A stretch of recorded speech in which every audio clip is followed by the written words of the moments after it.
and you'll notice it's not your normal people here. We're taking over the show. So you got obviously me, Matthew. You know me. You can see my link in the thingy down there. Passphrase. So you got this other guy over in this direction, which is Mike. I'm still not used to which way the camera makes your finger go. Yes, like this one. Yeah. There you go. And then he's the Chief Peanut. Well, yes, I thought that would be funny because we're doing another live project, and I like being part of the Peanut Gallery, but apparently that's me today. Yeah, now you're the executive producer of this. So yeah, if you don't know, if you haven't been on Facebook or you haven't seen it, actually I don't even know if it's posted, but I'm gonna out Jeff anyways. But Jeff is out on vacation right now, well needed. So he is maybe watching and going to heckle us. That's fine. That's what we need. And then Justin will probably come in a little bit later. He said 2 minutes late, but we started 2 minutes late. So is that 4 minutes? I don't know. We'll see. Well, I'm not sure. There's some sort of disruption to the continuum there. Yeah. He thinks he doesn't have to be on time because he doesn't have daylight savings time. So yeah, he's in the New Mexico time zone. Things happen slower there. Yeah, so we'll give him some crap for that, but I don't really think we have anything really important to say other than getting right to what this live is about.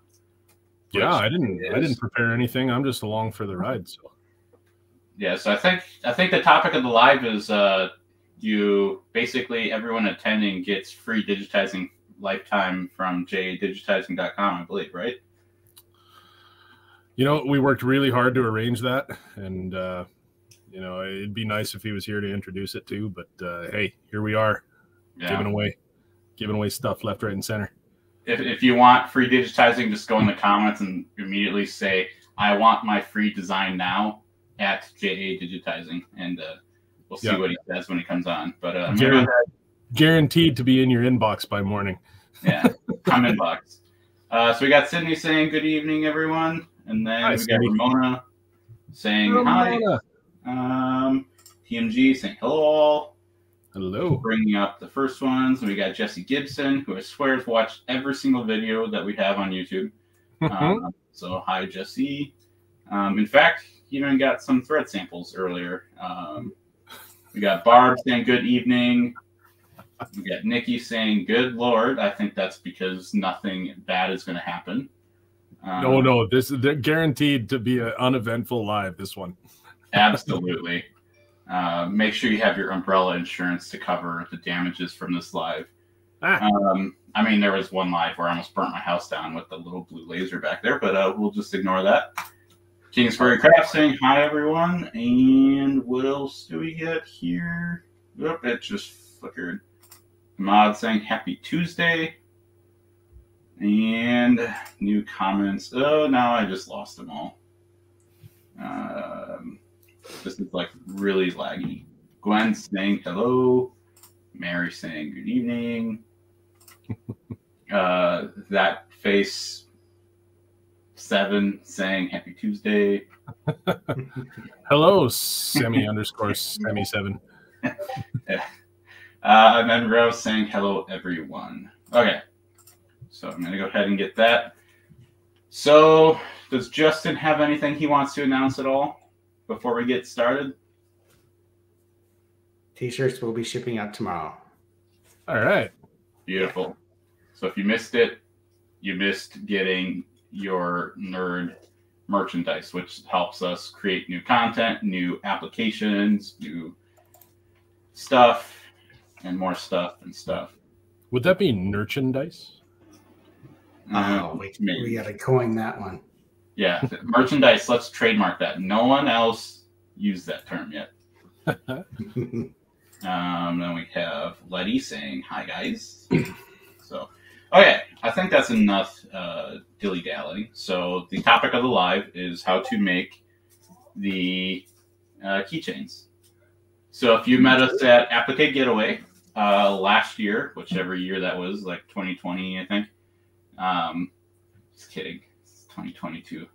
But I will not say that I did not totally I accidentally say 2020. But I digress. We sold these, but now we want to show you how to kind of like make your own and everything, because they're a really cool little thing you can include with orders, try to upsell them, or just, you know, branding. So why not? Yep. Everyone wants a key tag, keychain, whatever. One thing I will say, putting the remove before flight is an actual registered trademark by a company, which is why this says remove before embroidery. But not everyone wants that, so we're going to have a design. I'm actually going to have it uploaded. You can check the description later once the video is done. I got to upload it. Don't worry about it. But we're going to go ahead, sew out a key tag, and show you step by step how to actually make it. And then we're going to have Justin and Mike are going to heckle me, and they'll come up with a couple questions. You guys can come up with questions, and we can get this going. So yeah, we're gonna grade you like you're a figure skater or something. Yeah, I got a bad knee, so I don't know how well I'm going to do on that, unless I can use like a little walker thing or something. Okay, I'm sure you're going to do just fine, and we will find no flaws whatsoever in your technique. Absolutely. I mean, if you guys want a little comedic relief after this live is done, go back and watch the one where I fix a baby blanket. That one is very entertaining. Like, I even went back and watched it. A lot of people don't like hearing or watching or seeing themselves on TV. I was like, who the heck is this guy? He's an idiot. But we're going to go ahead and get started. So I'm going to do nothing there. So this is the design, slightly modified. Obviously it is from this keychain, key tag, whatever you actually want to call these. That'll be the first vote. What do you guys in the comments want to call these? Key tags, keychains? Hanging keychain. Hanging keychain? Yes. A lot of guys around here call them jet tags. Jet tags, there's that too. Yeah. I feel like that one would be trademark though, but there's nobody here to defend it, so good point. All right. So there are many ways to do this. First off, you could do satin border, which is what we're going to do. You could do marrowed borders, which requires an actual marrow machine in order to get a really nice clean finish. So I'm going to show you how to do this with only an embroidery machine and a heat press. I'm going to make it super easy. And we can do ones later on to show you like how to do it with a marrow machine or whatever else you want later on. But okay. So like I said, this design will be uploaded. But basically you have a rectangle, which is the size of your actual, we'll go with jet tag, but I'm going to not keep calling it that throughout this video because it's going to keep getting changed. But you're going to make double the size widthwise, and then we're going to fold it over, and then we're going to heat press it so that it's solid. And we'll talk more about some of the different mediums as we go. But one thing that you might forget to do if you don't use this template is to put the circle right here. Mike and I were talking about this a little bit before and how this was a technique that he did. And I'm like, yeah, I do that too, because we both have learned if you don't put that dot there or cross or something, you need to know where to put the grommet through. And we'll talk about that too. But my goal is to get this running on the machine while we continue talking. Yeah. So I'm not doing that right now. So the hoop that I'm going to be using is my bigger green one. This will not fit on there because it is 11.1 inches. And that's way closer than I want it to be. Plus, my actual green hoop is right here. Dude, you got a whole nother half inch there. Like, what are you so scared of? This is not the actual hoop size. Is that the SWF 30 by 30 in Wilcom? Yes. Oh, you're good. You got lots of room. I don't. No, I don't. I give you my personal guarantee. Says the guy that doesn't have it on his machine. Exactly. So we're going to go ahead and just to be safe, I'm willing to, waste a bit of material just for this video so that you guys can see, make it a little easier. The way realistically that I would be doing this, I don't know. Yeah, you can see this. I would be using my sash frame, and then I would just be basically duplicating this.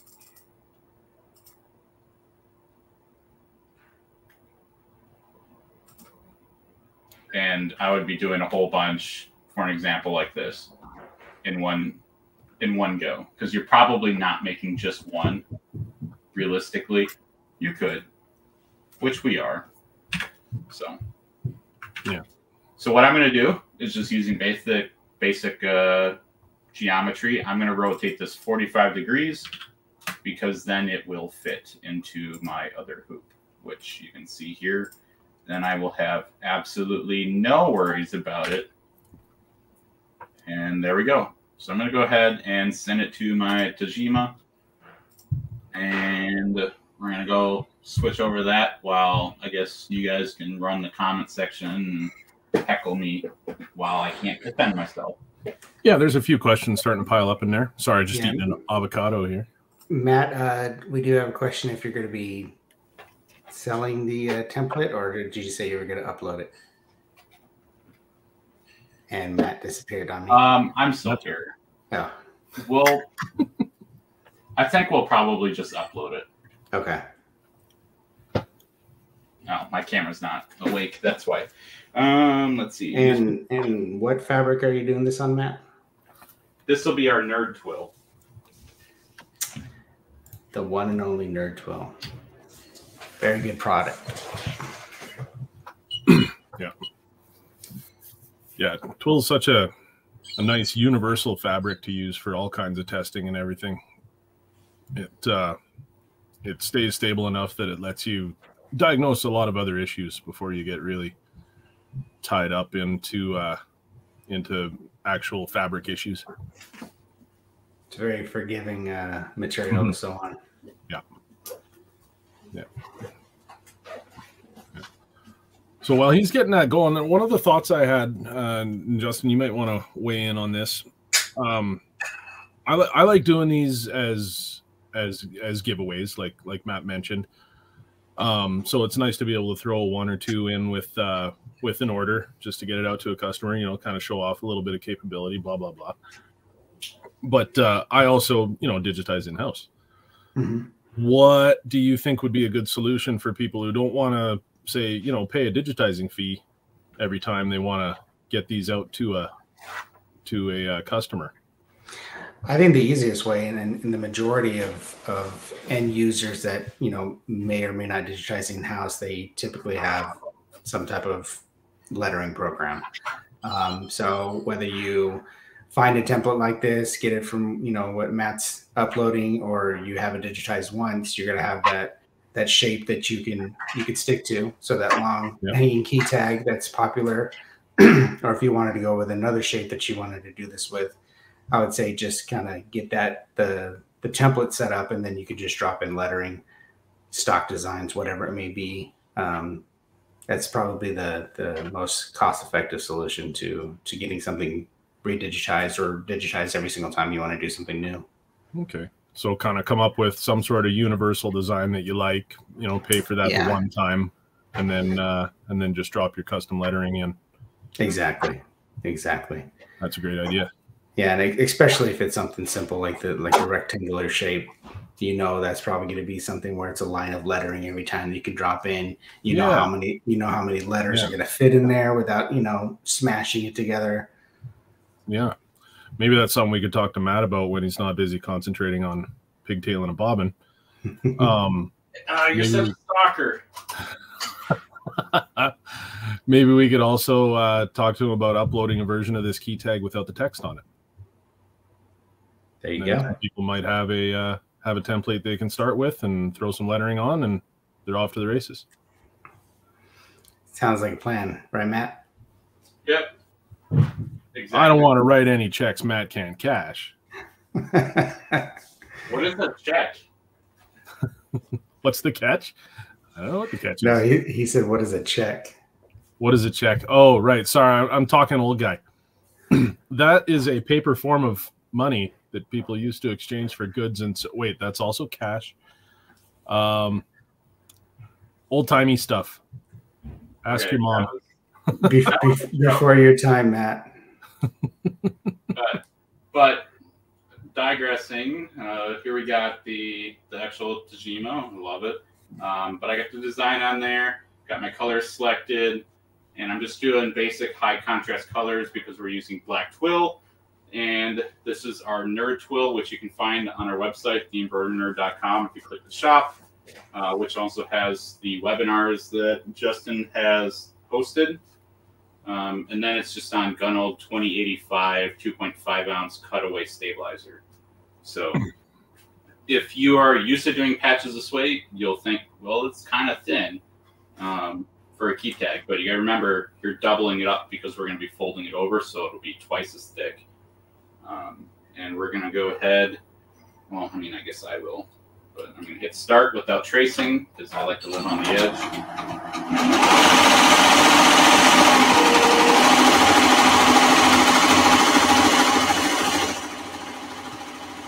All right. Here's a good question. Matt, if you can hear us, I don't know if you're switching over. What's the distance between the two tags, like the gap in between? And Matt, I know you and I talked about this briefly. Can you also elaborate as to what you're doing with that? I don't know if he can hear us. Let me, I know he sent me the file, so let me open it up really quick and I can get some measurements here. Yeah, I wasn't sure if Matt was going to be able to hear just yet.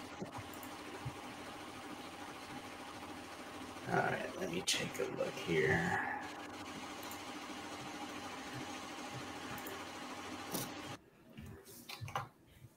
Because the way Matt designed the file is that it's a fold over, so you don't cut out two pieces, you cut it out into one piece and then fold it over and iron it. Correct, and then you'll trim off that excess little tab that's at that fold over once it's put together. Mm-hmm. Can you hear me? We can hear you now. Yeah. All right, I switched to my headset, so so I saw, what is the distance between the two tags? If I zoom in, just measuring it up. Just 0.09, or it'll be whatever in non-freedom units will be about 2.5 or so. You don't really want a whole lot, but you don't want none, because you're going to have to fold it, and it's going to, when you fold it, you're going to have a little extra thickness. I'll see if I can get it to show up on the other thing. Mm-hmm. So you don't trim that off at the end? You keep that on there, Matt? Correct. Okay. Oh, okay. I misspoke then. If you did widen them out, you could nip it off. Yeah. You could. Yeah, absolutely. But I've been leaving it on because it's a little bit more security. It doesn't pull apart. Because like this end, if you really wanted to, you could pull this apart, but you have to be very intentional. You got to work at. Yeah. Yeah. It's just a lot more secure, and you don't notice it. If you didn't know about that, it was not cut, you wouldn't. Right. And where do you get the key ring, Matt? So this was all actually part of an Amazon like kit. So I don't know, can I pull up my extra camera? Don't need my laser camera. You want my webcam camera. Here we go. And bring it in. So this guy right here, this is part of a kit that I got. The only thing I don't like about this one versus what's on this one is that the die on this, you can change it, but it came with a 1/2-inch grommet. Now, in my opinion, that's pretty big for the key tag. I don't have one near me, but basically it would look. So this is like a number 0 on Amazon or eBay, and I'll have links to where you can get all this stuff. But then this is the one that I actually got. So this is a 1/2 inch wide, which is significantly bigger. And then you have to account for that. You lose that much more real estate of embroiderable area. And in the design file that I have both sizes accounted for. Now there's too many buttons on this. Allow. So like right here, you can see that there's a circle. Oops, that's the measure tool. And the circle here. So this left one is for if you have that 8 millimeter grommet or number 0. And then the right one is for the typical 1/2 inch that you can get off Amazon. Now, this one is really nice because as you punch it, it'll actually cut through the fabric. I think, Mike, you were saying something about you have a 2-step process that you have to do or something? Yeah, so I got set up for doing a little bit more volume. And I didn't want to have to be, hand punching a bunch of holes through 2 layers of twill plus backing plus or stabilizer plus adhesive plus whatever thread might happen to be there. So I actually went out and bought a used paper drill. They use these little hollow tube bits, which just sing through paper. But I can also stack up a bunch of these tags, and it's like a little drill press, and just nice. blow through a stack of them. Haven't quite perfected that process yet, but it does work. I just need to jig it up a little bit better so that they don't get all flung all over the place. So, but it does make it a lot faster.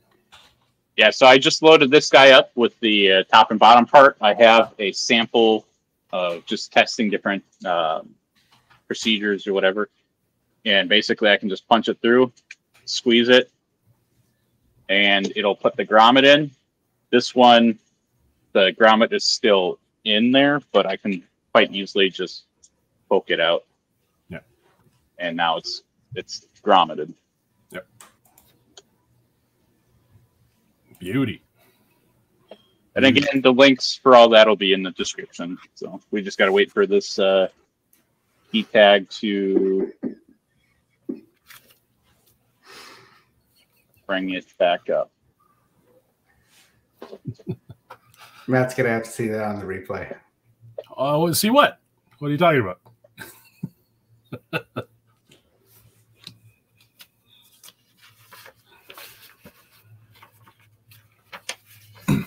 So, Matt, tell us about your topographical map there. It can't be a topical map of Omaha because there's way too many lines. Well, I'll let you know that you are correct. Yeah, so basically, if I bring up this, and then I got to find Wilcom on my screen. If you couldn't read it, it says Embroidery Explorer. It was just something I came up with really quickly because I wanted the background for this design to have a little bit more, elements to it instead of just being blank twill. I previously did a patch with a topographic background and it made it look really cool. They really liked it. But it's a few stitches. Let's do that. And then I needed a slogan. So that's just what I came up with. We're exploring new projects. We're making our lives a little more interesting, in my opinion, other than doing flat embroidery.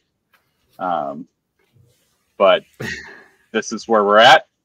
That's cool. It is no place specificci. It's just, a topographical map. So did you freehand it or? I used the run stitch tool. If that's what you mean. I know that's not what you mean, but that's what I'm going with. Yeah, no, I like it. What I usually do on mine is I just do like a semi-loose tatami at 0 degrees, kind of spread out a little bit, no underlay, Trapunto, trap you into. Trapunto? Yeah. The no travel stitch option. And I really like the texture that gives, but I'm gonna give something like this a try too, when appropriate. It's that I can pick and choose customers that get a little different treatment. So we have a question: if you someone didn't want to use a grommet, could you make a thick embroidery circle and burn out the middle out? It's a really good trick. I'm sure you absolutely could. My only concern is that putting the actual key ring through, which the webcam's right there, it might tear it up because the key ring has the tooth to start and stop. It might get a little frayed unless you use like Fray Stop. But you might be able to get around that. Do you all know the trick to opening up a key ring if you don't have any fingernails or other kind of motor skills? Staple remover. Oh, nice. No. Sticker in there and it widens it right out. This is the way I did it with one of these tools. Yet another fantastic use. use for the 3D Puff Pro tool. It slices, it dices, it opens up key rings, it removes 3D foam, and never ever pierces skin ever. And always have two in a nice little travel pouch. You never know when you might need them. Exactly. That's great. I'm going to look for another design real quick. Here we go.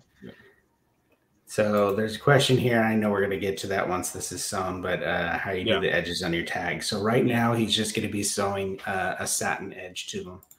And we're going to show Matt's sewing a satin edge, but I have a Mero machine and I do it with those.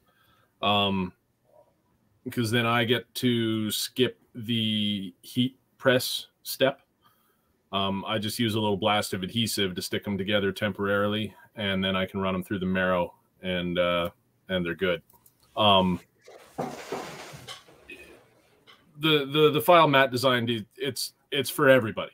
Not everybody has a Mero machine, but presumably most of us in here have an embroidery machine, which can do the satin edge right on the fabric. But the main purpose of this one is to show you how you do these on an embroidery machine. I mean, there's I'm sure quite a bit different ways. I saw some comments about using a serger. There's definitely another way of doing it, or several ways of doing it, but this is the all embroidery machine version that we use. I think it would actually be a decent spot to call us in the Hoop project too. Mm-hmm. Yep. So, but like Mike was saying, I also have a Mero machine, which is the red guy right there. But yeah, like we just established, this is specifically to be in the Hoop project. I guess we'll go with that now. Yeah, like that run stitch that's stitching out right now. That's where my file stops. Yeah, it gives you that edge to guide you on where you're Meroing. Yeah. Another option, just for aesthetic wise, if you wanted to mimic the Mero look using your embroidery machine, our other admin, Captain, when he's not here, Jeff Fuller did come up with the Fuller border, and that's a stitch used on the embroidery machine that mimics that Mero, gives it that exact same look. So that's another way. Yeah, this would be a fantastic use for that, and I might be mistaken. I think he has the file for it. Yeah, a jet tag sized file already. He does. Just at fullerembroideryworks.com. Yes, I do. I do remember seeing that one in his store at fullerembroideryworks.com. Yeah, and it hey, look at that. Flight tags. There we go. And you can see, he added the satin stitch so that you can do it without the grommet if you want. Yeah, you would just poke a hot knife through it. Here's also an alternative here is to You sew out the tags and then just subcontract them out to Merrill. Oh yeah, he definitely doesn't have anything else to do, so I'm sure we Nah. could load him up with Merrill work. He's just there waiting for your orders, people. Oh, just wait till you rewatch the live. Yeah, I already got the gist of that in a little chat over here. Oh, you have no idea. So another thing I wanted to mention, so we keep talking about this Merrill machine. One thing that's really nice about it is that you can do the borders and it looks really cool, obviously. Camera's over here. But this is what the Merrill will do, is it overlocks it. So it looks clean all the way around, which is why we're doing a satin border on both sides. So it seems kind of redundant. Like, why are we doing it twice? It's because we're going to be folding it together. Mm-hmm. Other things you could do too is you could. So like this one's made out of scrap material. This is just scrap. The loop backing from Velcro that I had. And I could sell these out of scrap material just because now I can take a patch, which I don't. I have one right here. This little Wisconsin pen tab that I have, and now I got a pen tab, key chain, Look at key that. fob, jet tag, fabric tag, 15 million different names, and it's all from scrap material. So you could do embroidery on one side, and you could do the loop backing on the other, however you really want. You can make them different sizes. So like this was a 1.1 inch by 5.5, and then this one's like a 4 inch because I ran out of scrap. But it's however you want. Yeah. So Cindy's asking if we melt the edges afterwards. What was your plan there?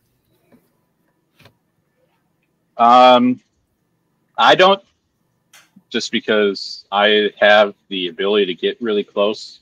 If you don't have the dexterity, you could do that, try to clean it up. With my, your typical craft scissors, I can get it pretty close. Right. You're also it's gonna depend on what colors you're using too. If you're using like a white border, you might not want to do that as much because usually thread kind of turns more black, or heat will make it go black. You burn it a little bit. Yep. It's not going to look very good. Yeah, I mean, if you are kind of new to this, that is one way to kind of hide the flaws, is to keep the border the same color as your twill. Mm-hmm. And that way, if you do have any variance on your cut, it's not gonna be as apparent. But of course, Matt chose to do something extremely contrasting here. And actually, one thing I can mention. So if you do want to be a little bit more loose with your border cutting, what you can do is you can get a different type of backing. So this is Madeira's. Why is Jeff not here? He's who I got it from. Madeira something. Weblon. So this is what he gave me. Obviously, I haven't used it yet. I just went and bought a whole roll. But if you pair this with our twill, when you're all done embroidering it, you cut fairly close, but you don't have to be like right on it. And then you can hit that with the lighter, and it'll suck it in. Like this will go. It practically evaporates. With heat? Now, yeah. If you use the Gunnall 2085, which is pretty much the only stabilizer I really use, it's not as shrinkable. Yeah. So do you get any fraying when you cut there, Matt? No, with our patch twill, there's no fraying that I've ever seen. Yeah, and that's where the material comes into play. You got to use something that is, a quality twill, or another material that's not going to fray, because then you will have that fraying around the edges after you cut it. Yeah, there's a way to counteract that. When the embroidery is done, when you cut it out of the large piece of fabric, go extra wide. Like leave it wider than, like give it maybe a 1/4 inch. And then, because this isn't really going to cost you much more money in materials, laminate it together with that wider edge. And then after you heat press it shut, then trim it. That way the adhesive is locked all the sides together, and you're not going to get any fraying that way either. That's a good pointer. Yeah. I see some looping. I don't. Ramona did note that she does use 100% polyester fabric and stabilizer. That way, if you are using the melting technique, that you are using materials that are going to melt cleanly. Yeah, if there's any cotton content in whatever fabric you're using, it is not going to burn away. But then again, I guess if you go like high cotton, you could cut it way wide and let it fray. You could do some sort of wild edge tag. There you go. Now we're talking. Matt, is the Nerd Twill 100% poly? I don't think it. I think it's a small blend. Don't quote me on that, but you can quote me on that. I'm on the record. All right, so I just unhooped it. Hopefully everyone knows how to do that. Okay, so just to prove a point, yes, the design fits. However, the presser foot does not fit in the box. Hence why we turn it, because now it fits at chips. All right. So now we need our cutty thinger, which is this guy. And I'm just going to go ahead and cut it out of the twill. Twill in the Embroidery Nerd store does note that it is 100% poly, and I am posting a link in the comments now for that as well. Cool. Yeah. Maybe we could have put Matt in touch with somebody that works at the Embroidery Nerd so he could have confirmed that information before. Yes. That's what the peanut gallery is for. Gallery of 2. All right. So this is what we got here. So it's upside down on the one, because the way when we fold it over, you read it like this, and then you flip it that way. Because you're not going to read it like this and then turn it that way, because that's where your key fob is going to be. Yeah. So what we're going to go ahead and do is I'm going to, this is the point where you would probably clean it up if there's a little looping. There was only one spot of looping that I saw, and that was where it tied off right here. But this is a sample, so I don't really care. What I should have done was started my heat press, but I failed to do that. Oh, man. There is a question. Not an end up bonus time. There is a question regarding the twill. Getting the colors of the twill. Right now we are only carrying black and white. What? By all means, Matt, go ahead. This is going to be a little wait. I don't know what we're at for time, but I guess let's talk it. 20 minutes left, Matt. Yeah, we got 20 minutes. Okay, well, I have to get my heat press from 60 degrees all the way up to 340. So that'll take a little bit. But basically, what we're going to be doing is we're going to be putting some, why am I blanking? Adhesive stuff. Patch adhesive? Yeah, something like that. I don't know why. You don't even need us, Matt. You're failing just all by yourself. Yeah, I know. But basically, so this is Gunold BSN. They have two different kinds that they have. I think this is the iron one. So it's for lower temperatures, lower pressure, because I bought this before I bought the heat press. But it still works in the heat press, which is cool. But basically what we're going to do is we're going to put that on the backside and heat press it, and then we'll cut it out after. So the reason we're doing that is because we don't really want to sew this, because then you have the sewed border but you still can do that if you want it to be extra secure, but it's not necessary. Then I would recommend using something like a clear monofilament just so that you don't see it, or use the same border color.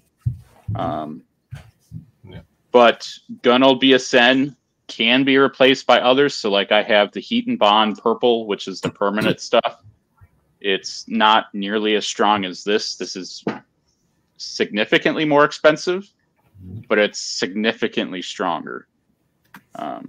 So I don't really use it unless if people say they're putting it on like a patch onto a work jacket that's going to be laundered a lot, or it's like an actual work jacket where it could potentially come off.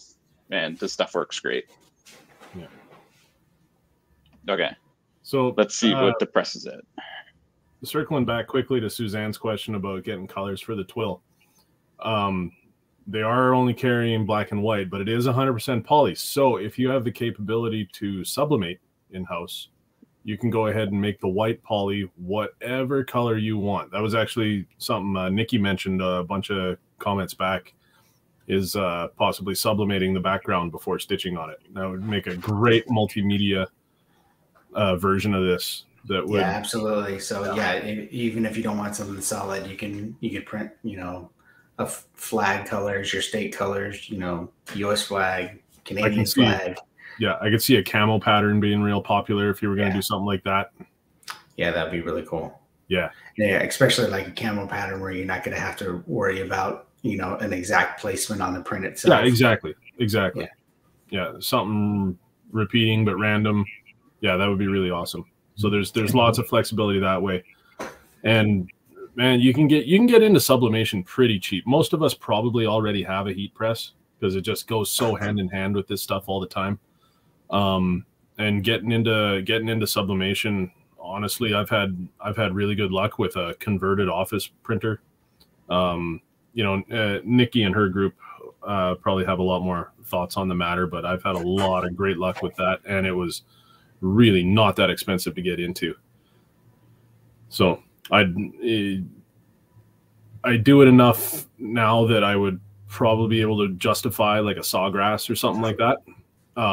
But until this thing packs it in, no reason. Yeah, we got a ways to wait.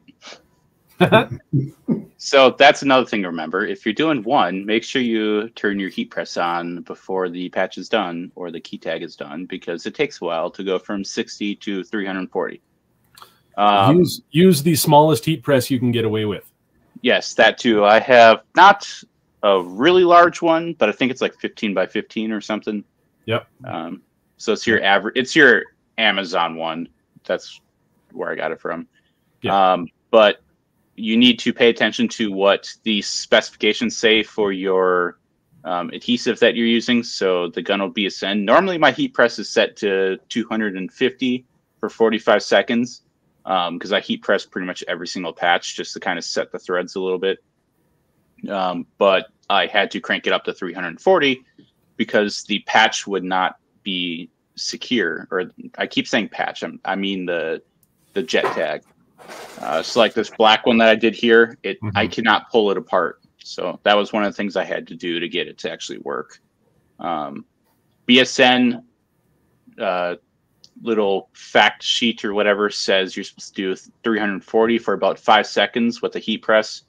I went quite a bit longer, by almost 45 seconds exactly till the beep went because I forgot about it, but I didn't have any issues. Another thing that Jeff said that I should remember to tell you guys, which I did until I forget it now, is some of the adhesive stuff takes like 24 hours to actually fully cure and set. So if you heat press it, pull it off, and you immediately try to peel it apart, it probably will peel apart. You need to let it sit for a little bit. Yeah. Anybody who's ever used the same stuff to heat press a patch to a hat, pull it off the heat press and immediately think, oh, the edges are lifting. Well, that's why. Yeah. You gotta give it a minute. Yeah. Let it cool off, and then it sets in really good. Yeah. Yeah. So like we said, heat presses are important. Make sure it's hot and you turn it on early, or you're going to have a little awkward silence like this. But and just there was another question about the file. Matthew will be posting the file for you to grab as well. Yep. I think someone even asked maybe posting one without the text that people can just use the template.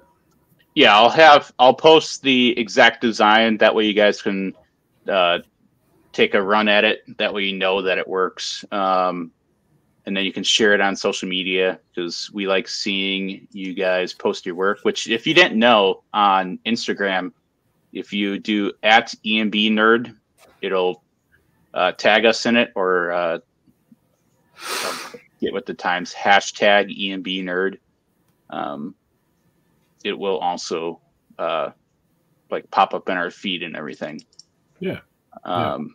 We love seeing all the different things that everybody in this group puts together. It's a lot of fun, and it teaches us all something.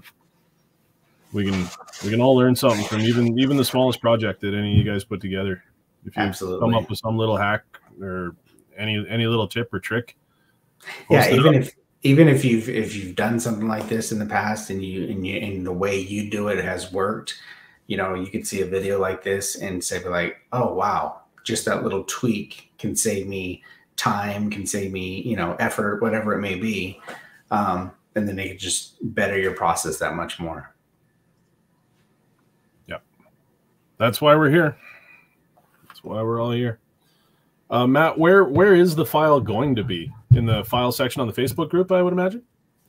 We can put it there. It'll also be in our Discord channel, unless we just make it a Discord exclusive. I don't know, but not everyone has Discord. I'm not going to do that. Yeah. But yeah, it'll be pretty much everywhere. So if you go to our YouTube, you can check our description section, and I'll have a link to it there. We'll also have it on Facebook. Yeah, that'll be a good place for it, because honestly, I see 20-to-1 YouTube circles to Facebook circles in the comment section. So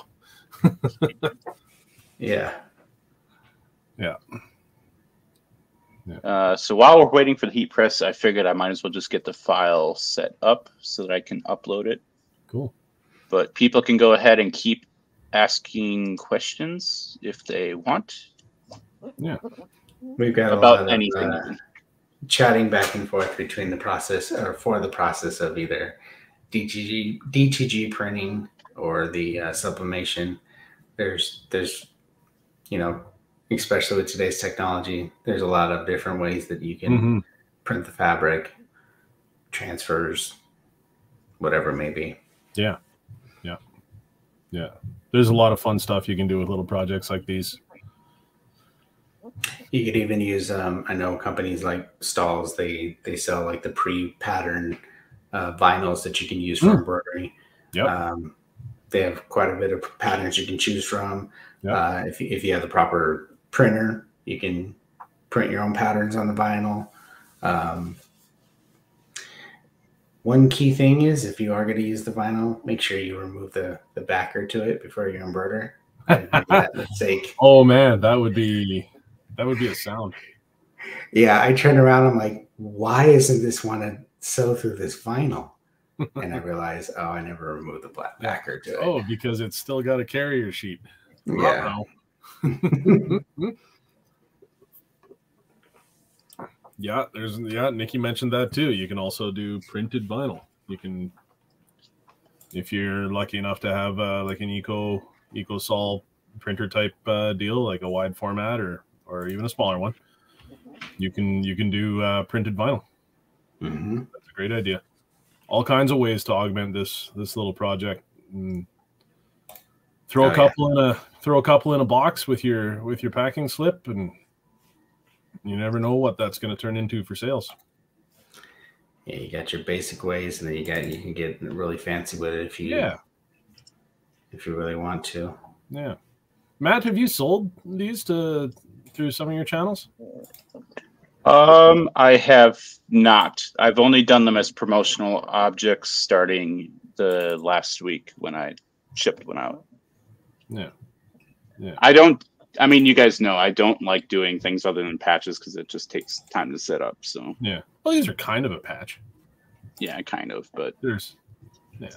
Pretty so is a baby blanket. It's still embroidery, but okay. So this thing is finally up and going. So we're gonna go ahead and get this going as I almost trip over the cable. Oh boy. So like I said, we're only doing one side of this. So I'm only going to cut out about as much as I need.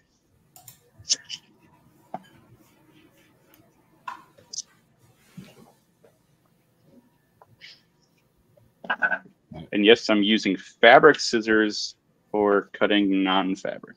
You have more than one kind of scissor. I have two of these, and yes, I don't know where either of them are, including the one that I have in my hand. I have dollar store Fiskars that I use for everything. So you have your adhesive strip is going to be just like double-sided tape, right? You peel from one side, stick it on, then you get to peel off the carrier before you sandwich it there, Matt. So what I actually need to do is you have to heat it first to get the carrier off. Okay. So what I'm going to do is I'm basically just going to stick it in the heat press. I'm going to press it for a little bit, just a couple seconds, and you're going to have to see what your press is doing. Presses have hot spots or cold spots, depending on how you want to look at it. So you're going to have to figure out exactly what works for you. Like I said, I haven't done these a whole lot, so I don't really know what mine is. So I'm just going to press it for a couple seconds, pick it up, see if I can peel the carrier off. And if I can, then I'm good. If not, I'll keep doing it until I can. So I'm going to go ahead and bring this over there, and I'll bring you guys with me in a second. Yeah, and I'm going to cover this thing so that you don't get motion sick, because I don't need to get sued. Oh, now we can read Matthew's love line. Oh, yeah. There you go. Okay. So heat press 340. It's set to 45 seconds, but whether or not we're going to do that, I don't know, but yellow. So I'm just going to go ahead, stick this in there, and we're just going to heat press it for a little bit. We have a suggestion to do it at 340 for 15 seconds, firm pressure. Okay. Well, firm is whatever it's set to right now, so we'll just... How convenient. Well, I don't really know what it's at, but... Okay, we'll try that.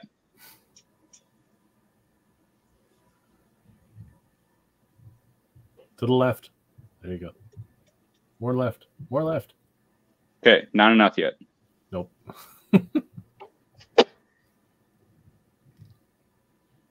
And here we go. And you can see how dusty it is and how hot that is, by the way.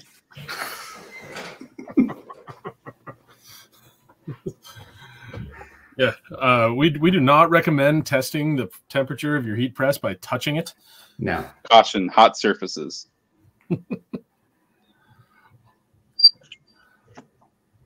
Okay, we'll give that a shot.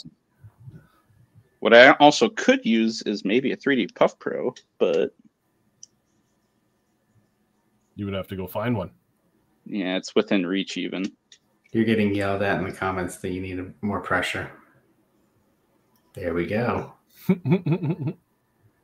More pressure? Looks like I got it. Yeah. I was going to say that a pressure appeared to me to be of the gravity level. Yeah. All right. So what I'm going to do now is I'm going to cut this to size. I'm going to zoom in and then out because I don't know what way to rotate it. Probably, do it this way so I can actually see where I'm supposed to cut. Nikki's quitting. Nikki's fine. She's screaming at the monitor right now. There's gonna be a live rant over on the Sassy Subber in about 17 minutes. The things we do for entertainment. All the at the expense of Matt.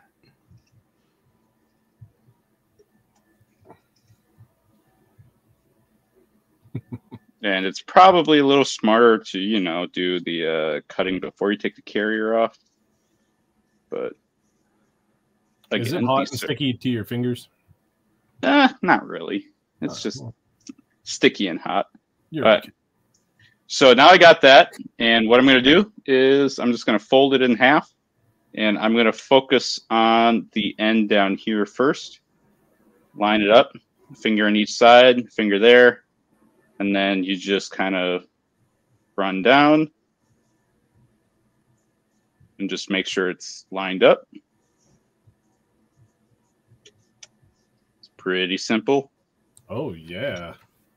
Nice. So this is not done yet because I could also very easily peel it apart. So what I'm going to do is I'm going to stick this in here, and I'm going to give this a couple turns. There we go. Oh, nice. That was I didn't even hear any lock the last time you pushed down. Yeah. I think it's been loosened up from springing it so many times. Is that what it was? It loosened up on its own? Yeah, 100%. All right. Because of the strength of you using it so much, Matt. Absolutely. It's just brute strength. The okay. Landing on it loosened the knob. Yeah. So the real reason why it is loose is because when I do the patches with like Velcro on the back, I'll use this spray adhesive on the fabric, and then I'll put the Velcro on, and I'll do 2 layers, and then I'll stick them in here when the heat press is not heated, and I'll kind of compress them all, just kind of sandwich it a bit, and then I don't have any flex in my patches, and it turns out a lot better in my opinion. So there we go. There's our key tag. I'm going to go ahead and kill the heat press because it's going to get hot in here. Now the last step we need to do, other than clean up, is put the grommet in. So I'm going to go ahead and grab all that. We're going to use my heat press as a work area. Go in the comments, type in triggered if this is triggering you, because this is definitely not hot at all at 340 degrees. But this is currently where the camera is pointed. So in the interest of the production efficiency. Yes, absolutely. So then I'm just going to line this up because my hole is same size as that. I can just kind of use different angles. I can see it's lined up. Give her a good squeeze. You can see it's centered in there. Voila. And because I don't feel like grabbing anything else, so punch that back through. There we go. Now I got that. And then I close that drawer, and we have one more step. And last step, part B, is to grab our tool. That makes everything so much easier.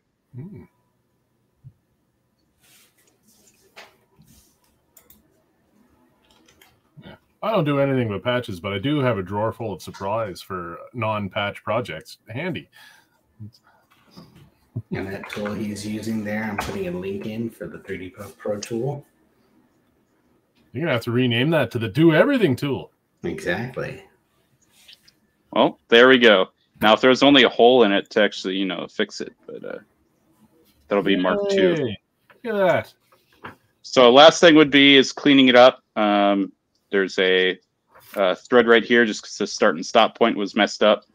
But because this is our twill and, Gunnels stabilizer, what I could do is take this slider and I could kind of shrink it in a little bit. I was waiting for some on-screen fire. But then you got to be careful with it because your other side could get affected by it. So that's where I was saying you don't want to use white thread in a flame because it will color your white thread. Bring the tag up closer to the camera. People want to see the edge. All right, let me just swap to the other lens, because then you can actually see it much better.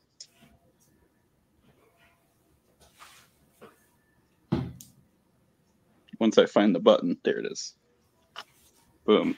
Bright light, don't go to it.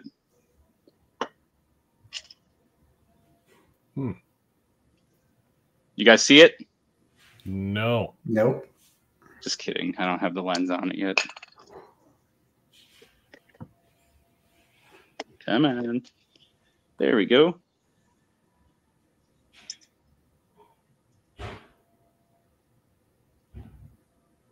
There you go. Is that a little easier? Look at that. Gorgeous. There you go.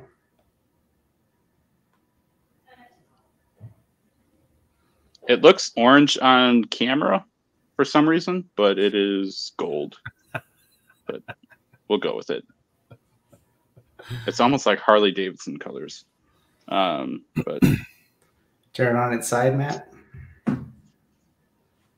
There you go. Yeah.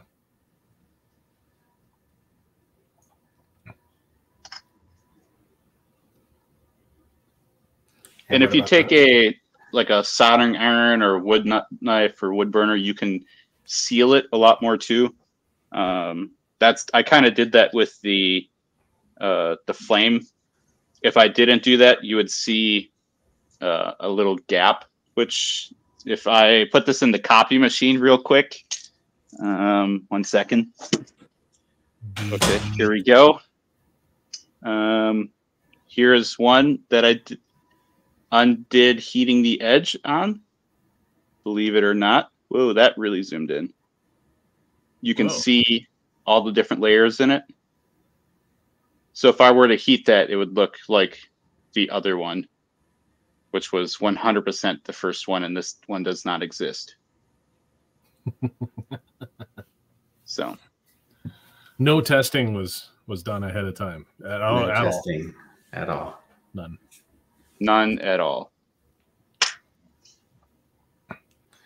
All right, Matthew. We're about that time. We actually had a few bonus minutes here, but everybody's saying it looked fantastic, and you did good, Matt. You did good. I done good. That'll do, Pig. That'll do. That'll do. Another success. Would you say I did jolly good? Jolly Frank good, might, sir. but I don't think we would. Next week we do have a digitizing 911. Hey, we had somebody in the group ask about fixing a design, and we were successful in doing that for her. So we're going to show what we did with the design and the issues that she was having on the hat. So awesome. We're going to have a digitizing 911. So tune in next Tuesday. Yeah. So if you guys haven't realized, our lives are we have different topics that we cover. It's like we just did a couple projects the past couple weeks. Let us know if you like them or what you would like us to see. We could do a Mero jet tag, but realistically, I already have videos of doing Mero borders. It's really just the same thing. Just you put it through the Mero machine. That's it. Last step. That's just showing off. Yeah. I mean, if I wanted, I could show both my Mero machines. But yeah. But yeah, so we have that, and then we have the Digitizing 911 series, like Justin just said. So if you have a design that's really troublesome, you can go ahead, send that to us to our email, or just message us, and then we'll fix it for free, as long as it's not changing the entire design but one stitch to get unlimited editions like on Fiverr. And then we'd also do the software training and just general tips and tricks for embroidery. So if there's any type of topics that you fabulous embroidery nerds would like to see, we're open. Content for this show is absolutely pulled from the group. Yes, absolutely. When things start coming up, we look for opportunities for things we can talk about that are going to help everybody, and that is all driven by you guys. So the more you talk about stuff on either the Facebook or even jump into Instagram and YouTube comments if you need to, ask more questions, get in on the Discord. There's a lot of good conversation happens over there. We wouldn't know what to talk about if we didn't have the group members kicking around throwing ideas into our heads. Yeah, exactly. So Yeah. anything you guys want to see, if you're having trouble with anything, let us know, and we'll definitely feature it on a Tuesday Night Live. Well, I think that concludes our show. So one of us can trip over, disconnect the internet cable, and end the broadcast. Or we can go ahead and say thanks for watching. Tune in next week for the Digitizing 911. I was going to say I don't know what it is, but we do know. Yay, we're actually being organized for once. But yep, I'm Matthew with Patchphrase, and then we have this guy who is who? You. My name's Mike. I'm the nerd in the north. That's a self-assigned nickname with tequila.ca. Justin with JA Digitizing Studios. Right on, boys. All right. Well, thanks for watching, and have a good night. Night, everybody.